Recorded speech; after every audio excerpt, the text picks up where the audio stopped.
Halo guys, jangan lupa like, komen, dan subscribe video ini. Karena subscribe itu gratis. Bantuan teman-teman dengan tidak skip video ini dan tonton video sampai habis akan membantu channel ini terus berkembang.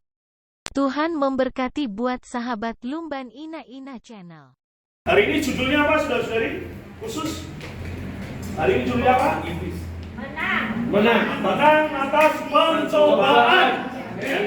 Mari saudara katakan menang atas pencobaan. Saudari. Saudara. Menang atas pencobaan. Saudari. Menang atas pencobaan. Amin. Saudara katakan menang.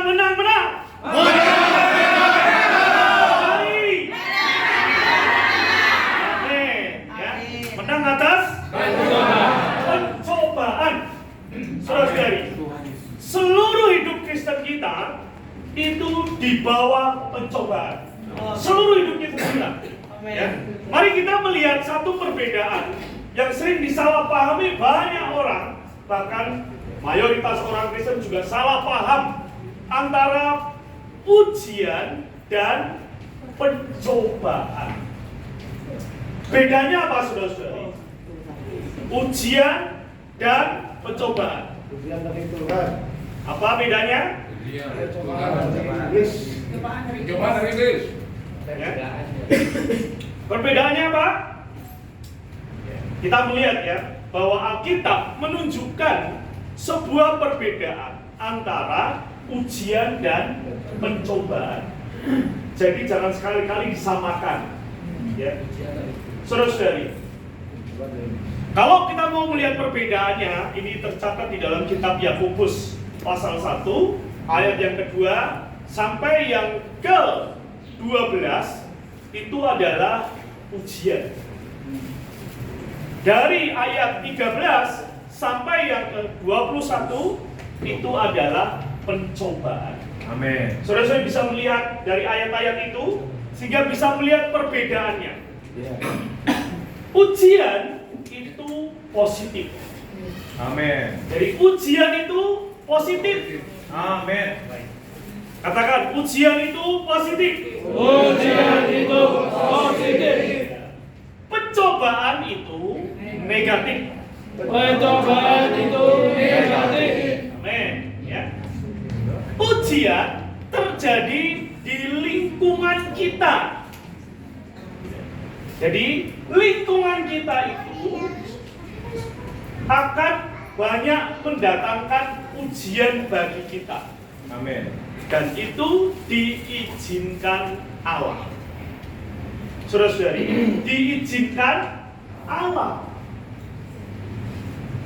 Bukan Allah yang melakukan, tetapi diizinkan Allah. Amin.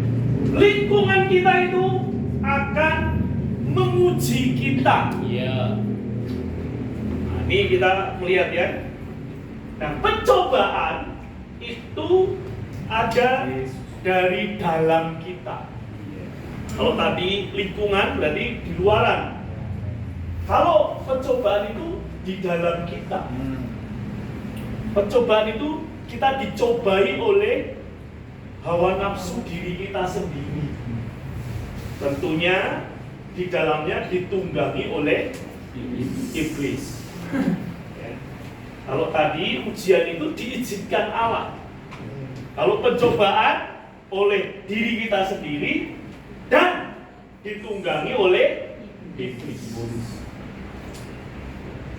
Lalu bagaimana sekarang sikap kita? Bagaimana sikap kita? Saudara-saudari, di dalam Yakobus pasal 1 itu dikatakan bahwa sikap kita terhadap ujian adalah menanggungnya. Iya. Menanggungnya, menerimanya. Kita melihat ya di dalam Roma pasal 8 ayat 28 dikatakan apa? Allah turut bekerja dalam segala sesuatu untuk mendatangkan kebaikan bagi yang terpanggil sesuai dengan rencananya. Jadi Allah itu turut bekerja di seluruh lingkungan hidup kita. Ya. Turut bekerja, saudara-saudari. Kita kesandung batu, itu Allah turut bekerja. Ya. Kita dicopet, itu juga Allah bekerja. Turut bekerja ya. Iya. Diizinkan kita dicopet. Gaji kita dipotong kalau kerja, itu juga diizinkan Allah. Amin. Itu ujian. Kita dimarah-marahin bos, maki-maki bos. Waktu kerja, itu juga adalah ujian. Maka ditanggung, bukan dilawan. Ya. Beda dengan pencobaan. Pencobaan itu dilawan, ditolak. Itu pencobaan. Kalau ujian diterima, saudara-saudara. Ya. Ditanggung. Kenapa? Karena Allah turut bekerja dalam segala sesuatu. Saudara-saudari, tidak ada yang salah di dalam lingkungan kita. Kenapa? Karena itu diizinkan Allah. Amin. Jadi tidak ada salah. Bapa, ku tahu seumurku telah rapi kau atur. Ya. Tuhan telah rapi mengatur. Saudara-saudari, istri saya itu ya terhadap rumah, kalau mengatur tuh rapi banget. Tapi tetap aja ada berantakannya, saudara. Kenapa? Karena dia bukan Allah. Iya. Tapi Allah di dalam mengatur kehidupan kita, lingkungan kita, situasi kita. Kita menikah dengan siapa, kita bekerja dengan siapa, kita hidup dengan siapa, kita punya anak siapa, kita punya lingkungan semua, kita punya keluarga seperti apa modelnya. Itu semua di dalam pengaturan Allah. Amin. Maka saudara-saudari, di dalam pengaturan itu kita perlu menanggungnya, Amin. menerimanya. Amin. Setiap kejadian harus keluar ujian. Amin. Itulah ujian. Menderita nggak? Menderita, saudara-saudara. Ya. Maka ujian itu, ya, lingkungan yang membuat kita memiliki penderitaan. Ya. Jadi jangan sering mengatakan kalau lagi kena penderitaan, jangan tahu siapa yang menderita. Ya. Tahu, saudara-saudara. Ya. Kita semua tahu. Kita di dalam lingkungan yang sudah diatur Allah, diizinkan banyak hal terjadi. Ya. Mungkin usaha bangkrut, kerja dipecat, ya. Kerja susah sekali dapat bonus, ya. Punya bos pelit. Jangan pernah berpikir bos pelit itu sialan. Enggak, saudara. Ya. Jangan pernah berpikir punya bos pelit kita bilang sial betul kerja sama dia. Enggak, saudara. Ya. Pahami ini dulu. Kita ini orang Kristen. Amin. Orang Kristen, saudara-saudara. Orang Kristen adalah orang yang hidupnya diatur oleh Allah. Amin. Ya, langkahku Diatur oleh Tuhan. dan tangan apa, saudara-saudari? Tangan apa? Kasihnya. Iya, tangan kasihnya, bukan tangan kejamnya. Bukan, saudara-saudari. Maka ketika ujian menghampiri kita harus menanggungnya. Kita harus menanggungnya. Amin. Menerimanya. Terima kasih Tuhan. Ini terjadi semua seizinmu. Amin. Karena itu aku memujimu Tuhan. Amin. Aku memujimu Tuhan. Itulah kita kalau ada ujian. Tapi saudara-saudari, saya tanya, hari-hari kita ketika menghadapi banyak peristiwa, ya kan? Tiba-tiba bisulan gitu, kesandung batu lecet, kita bilang sial betul kan? Bukan memuji Tuhan. Sekali lagi saudara-saudari, ini khusus orang Kristen, Amin. ini khusus orang percaya. Amin. Ya. Di luar orang percaya tidak ada, saudara. Tidak ada. Tadi anak saya nyetel radio, dia berangkat, langsungnya ada kita bertemu di keabadian. Saya bilang ini pengharapan orang mati. Iya. Ya. Nggak ada ketemu lagi di keabadian, itu nggak ada. Ya. Jadi nggak ada ketemu di keabadian. Nggak ada sih. Pengharapan kita lah hayat, kebangkitan. Nggak ada. Nunggu maut baru ketemu, lu nggak ada. Itu pasti lagi galau kan? Ayo matiin. Nah, jangan mendengarkan sesuatu yang bukan perkataan Tuhan. Amin. Saudara, ya. Ini apa namanya? Kita ketika ada ujian kita harus menerimanya. Ketika ada pencobaan itu berasal dari apa? Hawa nafsu dulu. Subuhnya iblis. Iblis itu memang salah. Jadi nggak usah disalahin. Udah pasti dia salah. Tetapi dia salah. Dan bisa ngerjain kita karena kita izinkan. Iya. Ya. Karena hawa nafsu kita mengizinkan dia kerja. Iya. Maka dikatakan kan di dalam Timotius kan, kalau orang ingin kaya, maka dia akan jatuh dalam berbagai pencobaan. Kaya itu tidak dilarang, tapi ingin kaya, itu artinya tamak. Nah, itu akan jatuh dalam berbagai pencobaan. Maka ketika saya mendengar ya banyak artis kena kasus TPPU, padahal artis itu duitnya udah banyak, masih kena TPPU, tindak pidana pencucian uang. Udah kaya loh, saudara. Pengen lebih kaya, maka jatuh dalam berbagai pencobaan. Kalau benar diusut ditangkap kan masuk penjara. Ya, udah kaya masuk penjara, oh gila. Saudara, kalau kita miskin masuk penjara boleh lah, dapat makan siang gratis. Oh my God. Nah, saudara. Nah, kita itu namanya pencobaan dari hawa nafsu. Ditunggangi oleh iblis. Maka saudara, ketika kita diuji, kita terima. Ketika kita dicobai, kita tolak, kita lawan. Maka ketika ujian kita terima, saudara, kita akan mengalami apa, saudara? Kita akan mengalami apa? Mengalami berkat. Ketika ujian kita terima, kita akan mengalami berkat. Amin. Yaitu apa? Allah bekerja dalam segala itu mendatangkan kebaikan. Satu, ayat yang ke firman ya, ayat ke 21 ya. Bukan 21. Ya. 21 ya.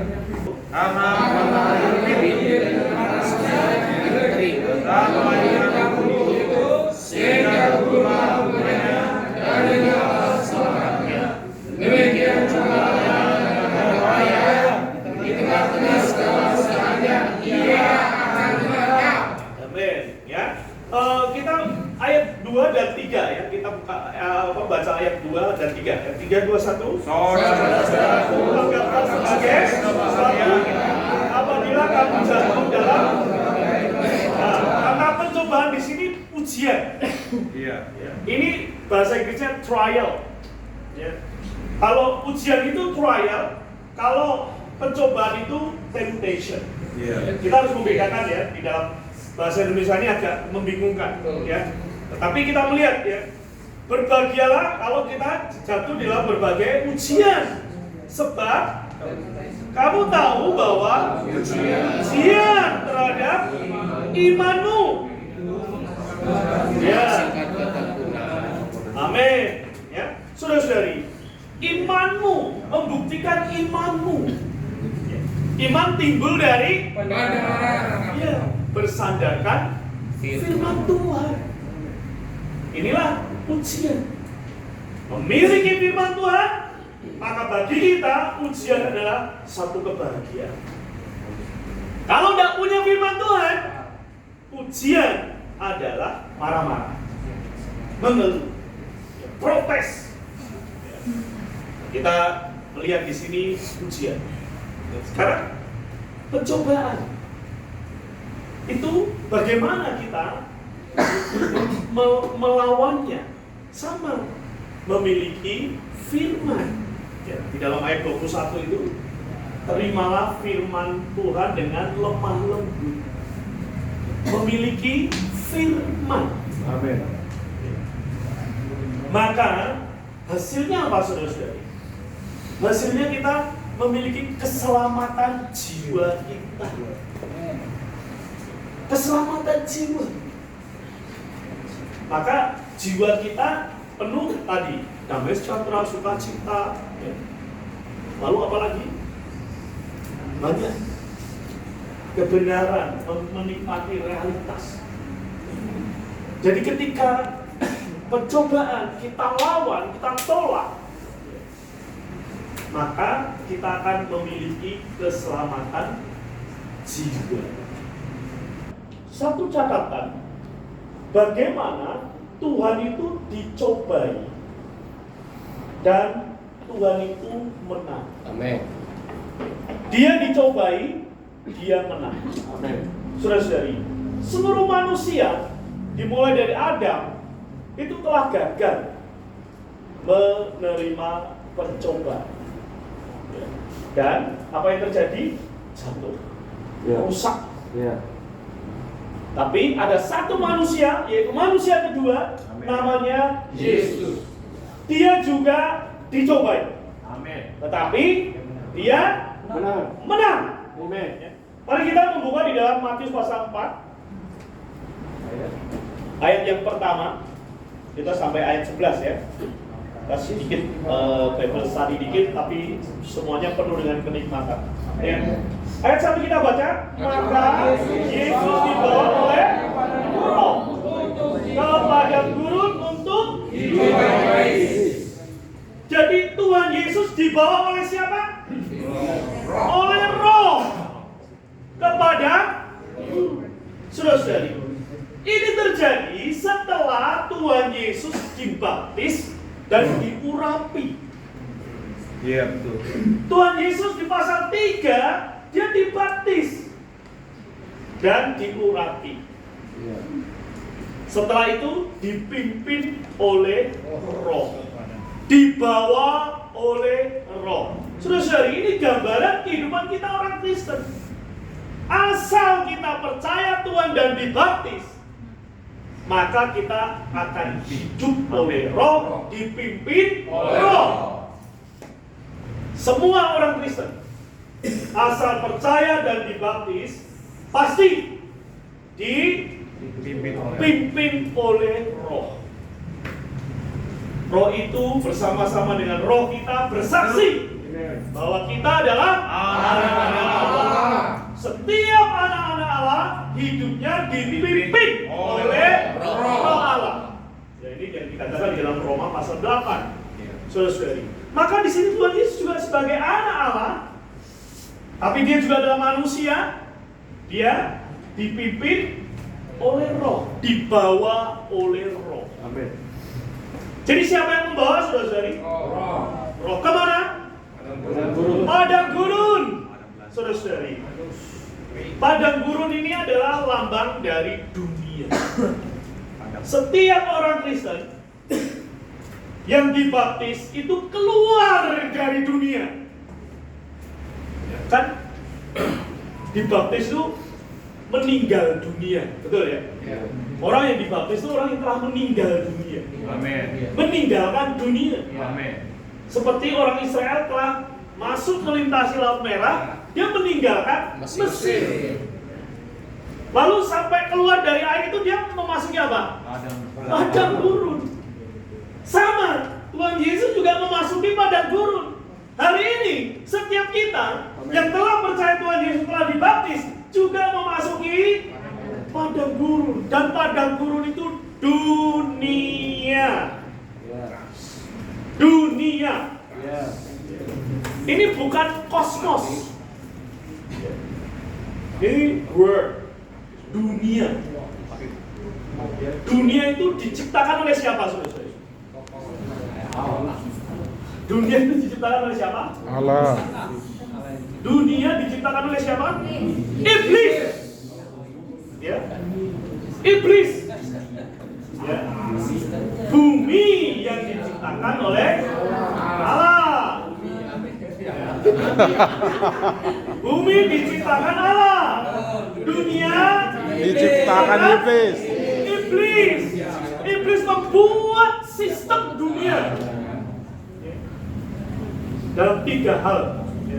Dan Tuhan dicobai dalam 3 hal juga. Kita harus melihat ya, di dunia, di padang gurun itu menggambarkan dunia. Pertanyaannya, di padang gurun ada apa? Kosong. Ada apa? Pasir.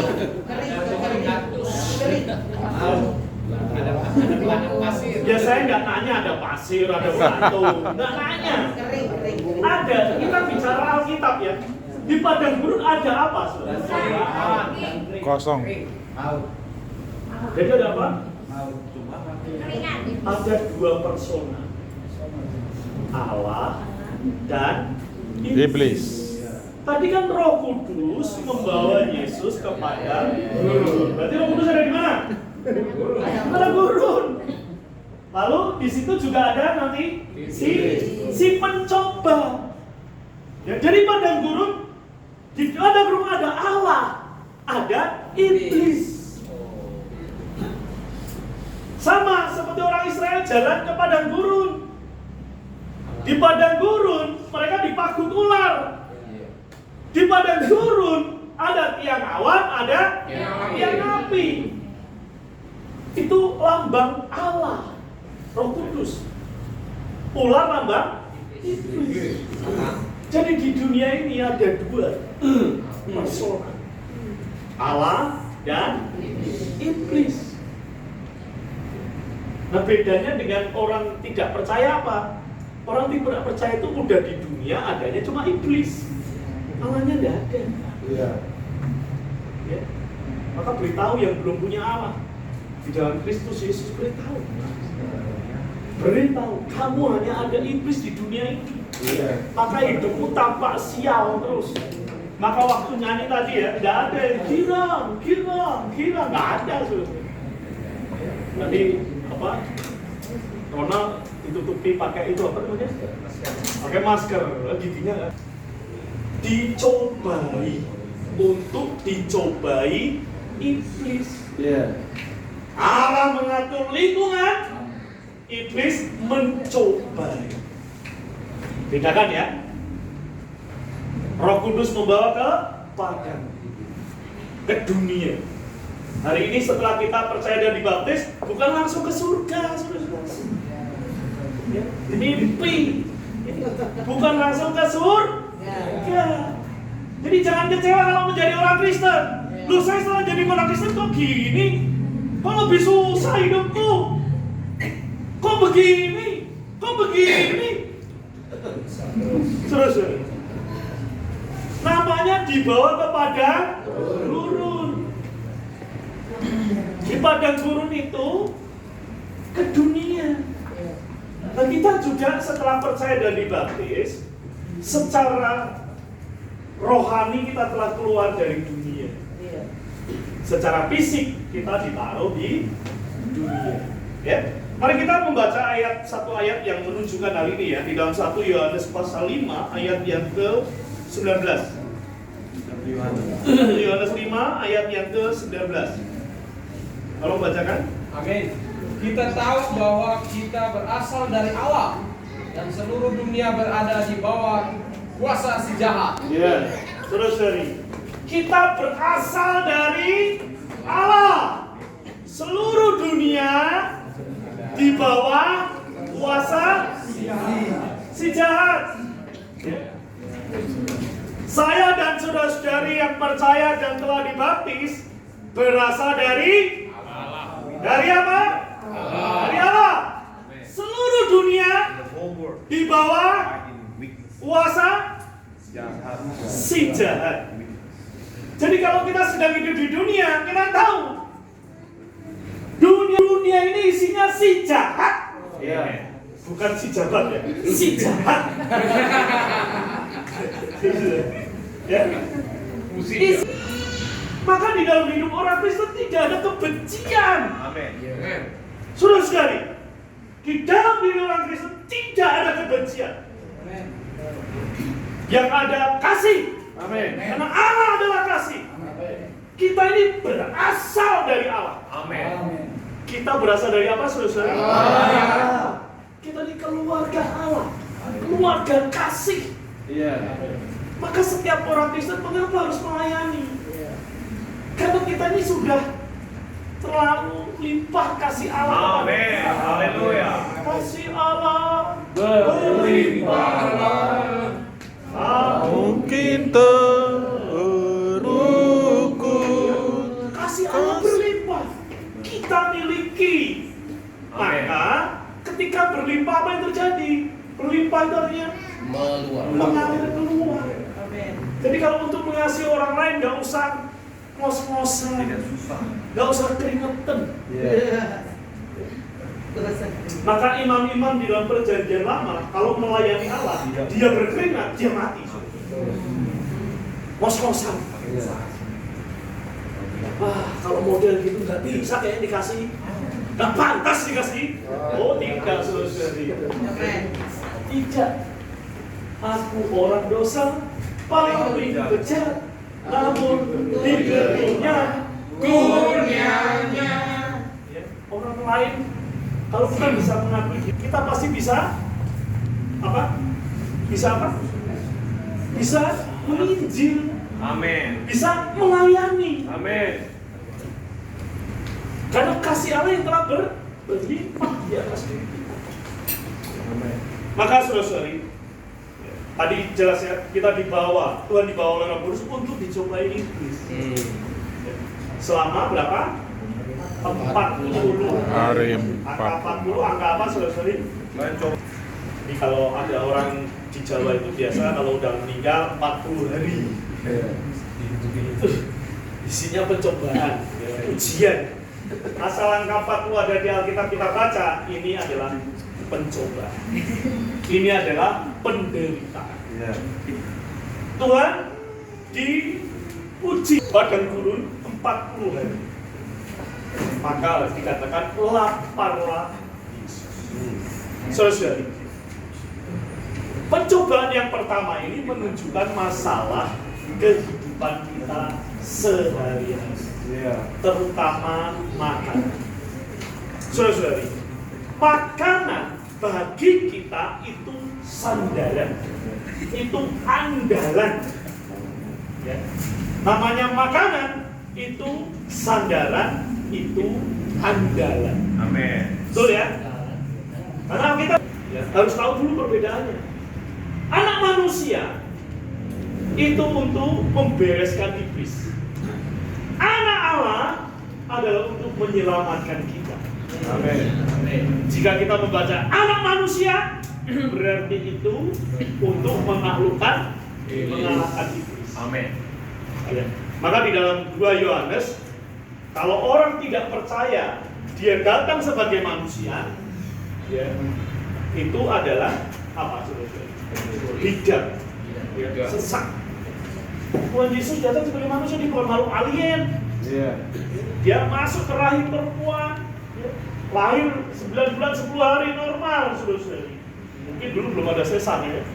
Normal.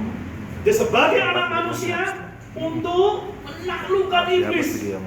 Dengan matinya dia sebagai manusia, dia telah memusnahkan iblis yang berkuasa atas maut.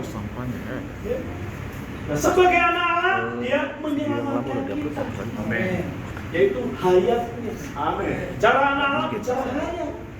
Hayat bicara keselamatan kita. Jadi hari ini kita memiliki Yesus anak manusia, kita memiliki Yesus anak Allah. Kita memiliki dua-duanya. Terhadap iblis, kita memiliki Dia yang mengalahkan. Terhadap keselamatan kita, kita memiliki Dia yang adalah hayat. yang menjadi keselamatan kita sehari-hari. Amin. Luar biasa nggak berkat orang Kristen? Amin. Punya anak manusia, punya anak Allah. Amin. Amin. Wis kurang apa? Ya kan? Nggak kurang-kurang. Amin. Maka di sini Tuhan menjawab, manusia hidup bukan hanya dari saudara-saudari. Memang makanan itu yang kita andalkan, yang kita sandari makanan itu. Karena nggak makan pasti lemes. Tapi ya Tuhan Yesus 40 hari nggak makan. Tetapi dia itu juga makan. Dia tidak makan makanan fisik, tapi dia makan makanan rohani. Amin. Maka dia berkata, manusia hidup bukan hanya dari roti saja, melainkan dari setiap firman keluar dari mulut Allah. Sebelumnya Tuhan mengatakan ada tertulis. Amin. Jadi firman yang tertulis dan firman yang keluar dari mulut Allah berbeda. Firman yang tertulis itu logos. Firman yang keluar dari mulut Allah itulah Rema. rema. Ini bedanya, saudara. Contohnya ya. Amin. Kalau contoh ya antara rema dan logos ya. Logos, umpamanya ya, ada orang sakit. Lalu ada orang tuanya sakit, ini anaknya. Lalu dia mencari firman, bukan? Ya, Tuhan Yesus menyembuhkan perempuan pendarahan. Iya. Tuhan Yesus menyembuhkan. Ya. Atau ada firman, ya. Penyakit ini tidak membawa dia kepada kematian. Karena ada firmannya. Pas dibuka, penyakit ini tidak membawa kematian. Ya, kita datang ke tempat tidur orang tua kita yang lagi sakit, kita mau berdoa, mati. Mati. Terus apakah firman ini benar atau salah? Benar. Iya. Firmannya tetap benar. Tapi situasinya. Ya. Kenapa? Karena hanya ada firman tertulis. Iya. Tidak ada firman rema. Ya. Yang spontan, yang spontan ya. Tiba-tiba seketika keluar. Ya. Kan ada Mazmur ya. Dia dan aku. Amin. Ya ini firman semua. Tapi firman yang mana yang dikatakan Allah di dalam batin kita? Amin. Firman yang mana? Bisa jadi ya